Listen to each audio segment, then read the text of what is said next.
Hello friends, कैसे हो आप सब। आई होप आप सब अच्छे होंगे और आप देख रहे हैं सरिता राजपूत यूट्यूब चैनल। तो आज चलते हैं हम बड़ौद के जाट कॉलेज में, जिसमें आज स्पेशल होने वाला है। आज कॉलेज में आने वाली है बागपत की डीएम अस्मिता लाल मैम। तो आज बताएंगे कि क्या स्पेशल होने वाला है और क्या नहीं। तो आप भी बताना कमेंट करके कि क्या आपको अच्छा लगा और क्या नहीं। तो अभी चलते हैं वीडियो में, लास्ट तक का बने रहना, वीडियो को पूरा देखना, क्योंकि वीडियो में आज कुछ इतना स्पेशल होने वाला है कि बहुत ज़्यादा। और चैनल को सब्सक्राइब करना। तो आओ फ्रेंड्स चलते हैं। तो दोस्तों आज है ना, आप मुझे बस ये बताना कि अगर कोई भी डीएम या एसडीएम, पीएम या सीएम, कोई भी नेता किसी भी कॉलेज में या किसी भी संस्थान में, कॉलेज में, स्कूल में, कहीं भी जाता है तो बच्चों को आगे बढ़ने की और नारी सशक्तिकरण के लिए, महिलाओं को सुरक्षित करने के लिए अग्रसर किया जाता है और उन्हें लाइफ में आगे बढ़ने के लिए शिक्षा दी जाती है। बट आज ऐसा नहीं हुआ, क्यों? तो आप भी मुझे प्लीज़ कमेंट में बताना, कमेंट सेक्शन में कमेंट करना, और कि आप कोई भी भी बताना अधिकारी आए कॉलेज में या कि आपको स्कूल में कैसा लगा, अच्छा तो लगा या उन्हें नहीं। ऐसा स्टूडेंट्स की प्रॉब्लम सुनने में नहीं जाना। आखिर उन्होंने क्वेश्चन का भी जवाब मिलना ज़रूरी नहीं समझा, जबकि ऐसा नहीं हुआ। डीएम मैम ने ना तो अपने ही बारे में कुछ बताया और ना ही कॉलेज में आकर किसी भी तरह का कोई भी लेक्चर, कोई भी भाषण, किसी भी प्रकार का कुछ नहीं, और ना ही किसी बच्चे से बातचीत की, किसी भी स्टूडेंट से। ऐसा कोई भी नहीं हुआ कि भाई वे आपस में, मतलब स्टूडेंट्स से या किसी भी टीचर से बात करें, ऐसा नहीं हुआ।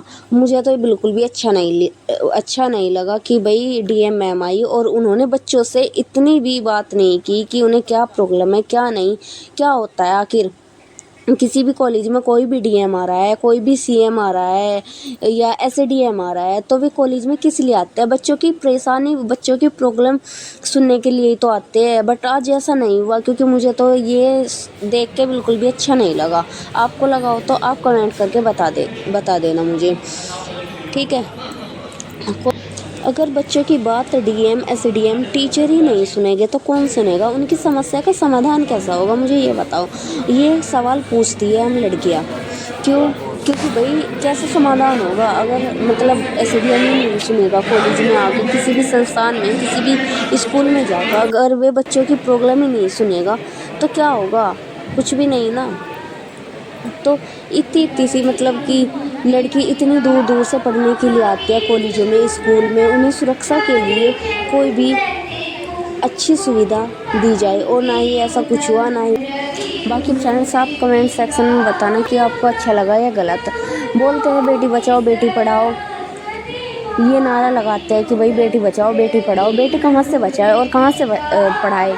इतनी शिक्षित होने के बावजूद भी इतने केस आते हैं। मतलब अभी भी आ रहा था, एक मनीषा का केस आ रहा था, उसके 2 दिन बाद ही दिल्ली में केस आया लेडीज़ का कि दहेज के ऊपर मार दी गई है। क्या सुरक्षा हो रही है लेडीज़ों की? कुछ भी नहीं। और बोलते हैं कि बेटी बचाओ बेटी पढ़ाओ, उन्हें शिक्षा ही नहीं दी जाएगी, अच्छी नॉलेज ही नहीं दी जाएगी, उनकी अधिकार ही नहीं सुनेंगे, डीएम ही नहीं सुनेगा तो कौन सुनेगा? कैसा होगा? कैसे बचाएंगे? बेटी बचाओ या बेटी पढ़ाओ कैसे लगा सकते हैं ऐसे नारे, जब हमारे देश में, हमारे भारत देश में लड़की सुरक्षित ही नहीं है, ना ही अच्छे विचार दिए जाते हैं। कोई भी विधायक या अधिकारी आ जाए अपनी फॉर्मेलिटी करके चले जाते हैं, और ना ही बच्चों को कोई अच्छी सुनाएंगे और ना ही उनकी सुनेंगे। ना तो वे पूछता है ये भारत कि ऐसा क्यों होता है कि भाई कोई भी अधिकारी आ रहा है तो वे अपनी फॉर्मेलिटी करके चले जाते हैं, और ये स्टूडेंट्स भी पूछते हैं। ये इतने केस आते हैं डेली, कभी कहीं के रेप हो रहे हैं तो कभी कहीं के। अगर बेटी इतनी पढ़ी लिखी है तो ये इतनी पढ़ी लिखी है और इतनी शिक्षित है तो ये केस और ये रेप क्यों हो रहे हैं? लड़कों से ज़्यादा तो लड़की पढ़ी हुई है और इतनी मेहनती भी है बहुत ज़्यादा, तो फिर भी इतने केस आ रहे हैं। हरियाणा का केस था, मनीषा वाला, दिल्ली का केस था। दिन प्रतिदिन इतने केस बढ़ते जा रहे हैं जिसकी कुछ हद नहीं। वही आखिर कब तक का चलेगा ऐसा?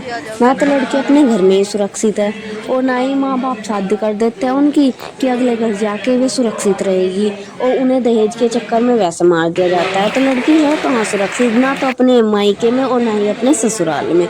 लड़की कहीं भी सेफ नहीं है, क्योंकि घर वाले शादी कर देते हैं कि भाई अगले घर जाके वे सुरक्षित रहेगी, लेकिन ऐसा भी नहीं होता। दहेज के चक्कर में उन्हें वैसे मार दिया जाता है, कोई जला के, कोई नाड़ काट के, कोई वैसे। इतने केस आते हैं दिन प्रतिदिन, क्या करे। लड़कों से ज्यादा तो कामयाब लड़की होती है आज के टाइम में, तब भी इतने केस आते हैं। रूह कांप जाती है ऐसे सुन सुन के कि ऐसा क्यों हो रहा है।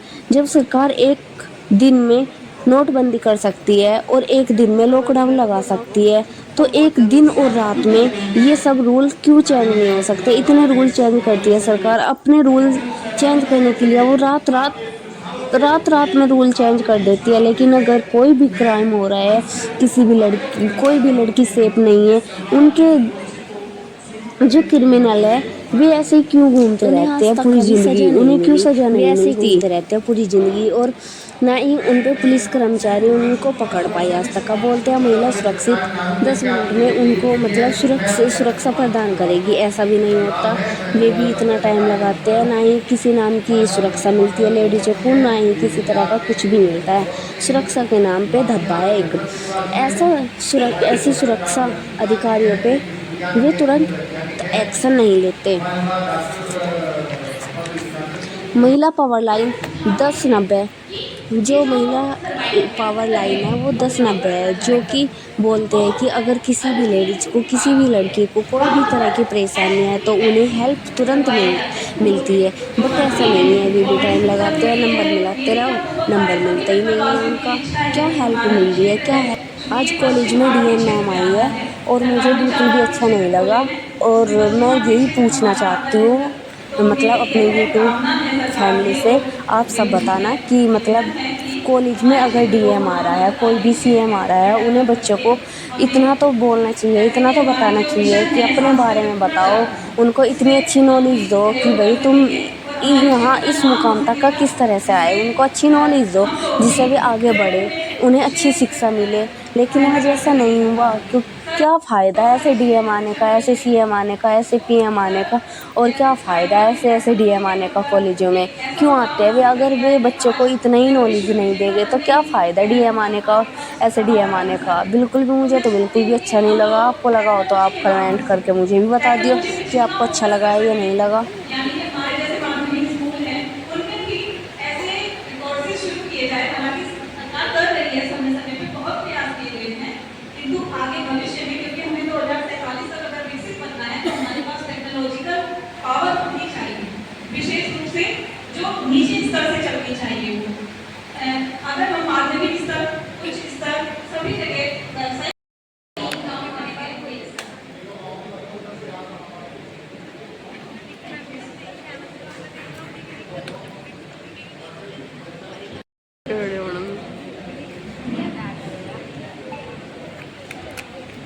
नमस्ते सर, मेरा नाम ईशा शर्मा है। मैं कलश सेकेंड ईयर की स्टूडेंट हूँ और जो मेरा सुझाव है वो ये है कि 47 तक अगर होना चाहिए तो उसके मुताबिक मेरे 3-4 क्वेश्चन हैं।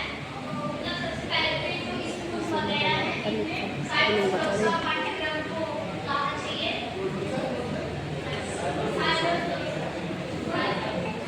अध्यापक से बता दिया।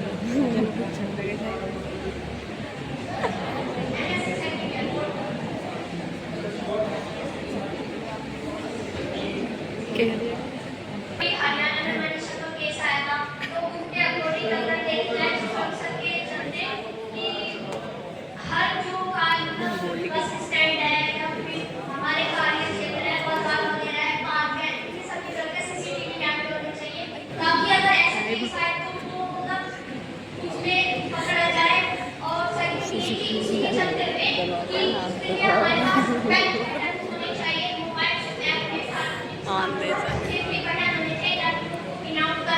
और उसके अकॉर्डिंग जल्दी से जल्दी आपकी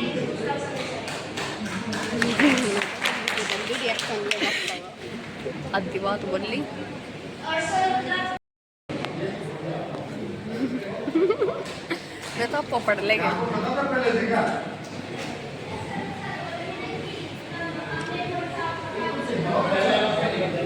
I really appreciate मतलब टीचर को सलाम है और इस बच्ची को जिसने काफी सारा दिमाग लगाया है एंड इसके सारे पॉइंट्स अच्छे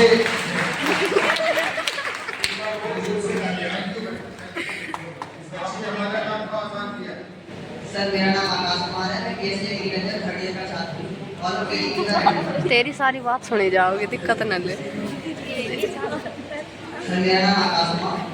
हमारे बीच आने वाली है अब डीएम मैम। देखो आप भी हमारे बीच आ चुकी है डीएम मैम और स्वागत हो रहा है इनका। अच्छी बात है, स्वागत होना चाहिए डीएम मैम में, रेस्पेक्ट मिलनी चाहिए। लेकिन ऐसा भी नहीं होना चाहिए कि भाई बच्चों को इतना भी शिक्षा नहीं दे, इतना भी नहीं बताए कि भाई क्या है क्या नहीं। किस मतलब बेटी बचाओ बेटी पढ़ाओ ये नारा लग रहा है, रेगुलर लग रहा है कि भाई बेटी बचाओ बेटी पढ़ाओ, लेकिन कोई डीएम आ रहा है और वो बच्चों को इतने भी मतलब अपने बारे में भी नहीं बता रहा। तो क्या फ़ायदा डीएम आने का? किस लिए आते हैं डीएम? किसी भी कॉलेज में, किसी भी संस्था में, किसी भी स्कूल में किस लिए जाते हैं? इसीलिए तो जाते हैं कि भाई बच्चों को आगे बढ़ने की नॉलेज दे कि वे क्या मतलब जिस लेवल पे है वे ऊपर लेवल तक का किस तरह से जाए, ये तो बताना चाहिए ना। पता तो आज के टाइम में सबको ही है, पर क्या करें।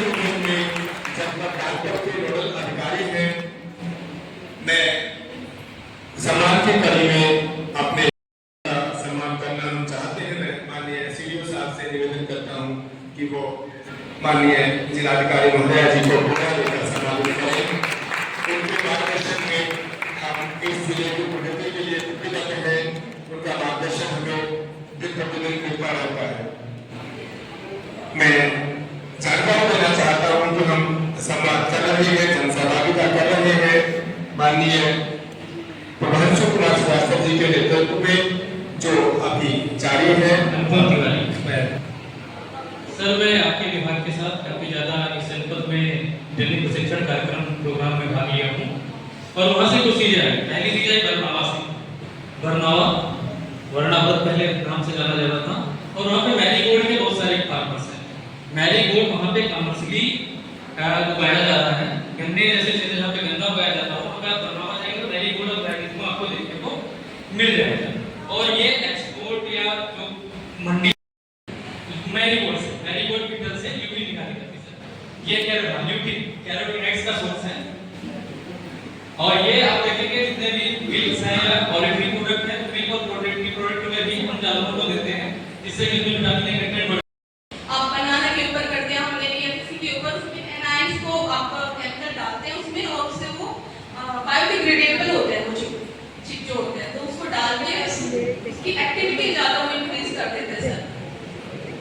एक्टिविटी वो जो लिथार्जीनेस होती है उसको रिड्यूस कर देता है बॉडी को सारे के सारे। और sir that are so dangerous for us क्योंकि क्या होता है कहा जाता है कि कोई भी चीज इतनी वाइट नहीं हो सकती है except natural thing that is the water.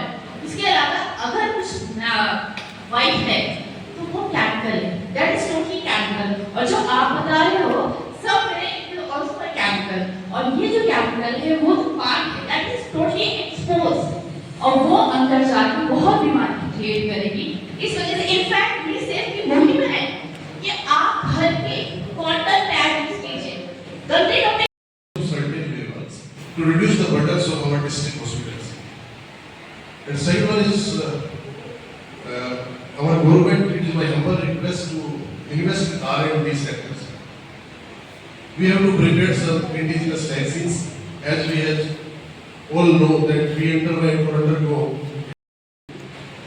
while away from the education part. One of my suggestions is we can aspire for village tourism. जैसे Airbnb का कल्चर है, आप मेघालय में जाए तो गाँव में आपको विलेज टूरिज्म मिलेगा। बहुत बड़ा पोटेंशियल है बागपत के गाँव में, पर उसके लिए सिक्योरिटी, ट्रांसपोर्ट उस पर थोड़ा काम करने की जरूरत है। तुम रहेगी कि नहीं? साइंस का स्टूडेंट हूँ, मैंने पहले कह दिया था कि अभी जो करंट प्रॉब्लम्स उसको हम डिस्कस नहीं करेंगे, पर एम करते हैं कि 2047 तक हमारा साइंस का और he can perform by himself also. उसने demonstrative lectures are there, demonstrative animated demonstrations are there, so that he can perform. This is the very best method to reach each and every school in a very minimal way, ताकि बच्चा virtual lab से he can perform his talent without using capsules. So this is the best solution I think. Thank you, sir. Anybody else? कोई बताओ यार। मैं इसमें कुछ बात करना चाहता हूँ। आपने अनअकैडमी वाले देखा होगा तो मैं सरकारी स्कूल में पढ़ाई किया बिहार बोर्ड में, और रुचि बहुत ज़्यादा थी, उत्सुकता बहुत थी, तो खुद अपने लेवल पे मैंने खोजता रहता था कि इसी कंसेप्ट को कैसे क्लियर करें, क्या करें। उसी दरमियान मैंने 10th जब पास किया तो दुनिया की जितनी किताबें थी पोस्ट ग्रेजुएशन लेवल का 10th 11th और मैंने सभी चीजों पर अंडरस्टैंडिंग दिस डिवाइड है, उसके बिना आप एक्सपेरिमेंट करके करेंगे क्या सीखेंगे? केवल आप नोट बनाएंगे। I have seen many practical. दूसरा जो एक और कमेंट, इसकी जो मूल है, मूल तत्व को हम पकड़ नहीं पा रहे हैं। There are number of internet colleges, number of degree colleges, number of institutions. केवल वहां की क्वालिटी, जो रियल में जो क्वालिटी की बात होती है, उसकी इंग्रेडिएंट को आपको फॉलो करने में आपको बच्चे भी बहुत अच्छे हैं, टीचर भी बहुत अच्छे हैं। इट्स ऑल अबाउट एनवायरनमेंट में बस इतना ही था।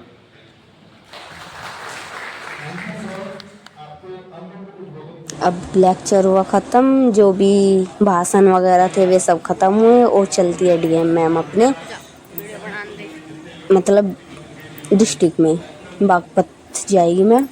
तो अभी मैम जा रही है, आप भी देखना, बिना किसी भी लेक्चर के और किसी भी मतलब बच्चों को इतना भी मोटिवेशन नहीं किया। भैया आप भी देख लो, मुझे बिल्कुल भी अच्छा नहीं लगा, आपको भी लगा होगा तो आप भी बता दियो, क्योंकि डीएम मैम जा चुकी है, बच्चों से बिना बात किए वे चली गई।